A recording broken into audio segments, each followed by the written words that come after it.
Good day and welcome to Excel Questions. My name's Tom and today we're looking at Advanced Functions question 2. And why do you need to answer a question like this? Well, quite often if you're working in finance or working in a job that you're using Excel every day, someone's going to hand you a table and they're going to say, can you find something that will sum this, this, and this by these date ranges, and it's up to you how you do it.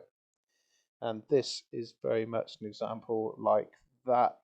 So in our data table here, we have a set of items across columns 1 to 11 and a date range down the rows here on the left hand side. And then we have values throughout the entire table. We also have a tick list of items that require to be summed.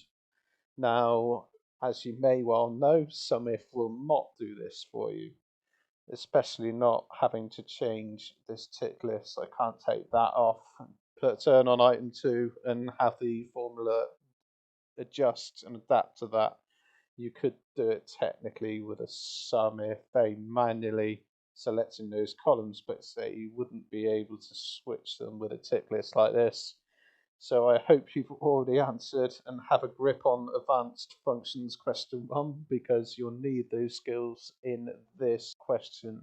Yes, you may have guessed it, this is a sum product question. Now I hope you can find a solution to this problem and that the skills you learn from it can be applied to your day-to-day use of Excel. The template workbook for this question is available via the link in the description.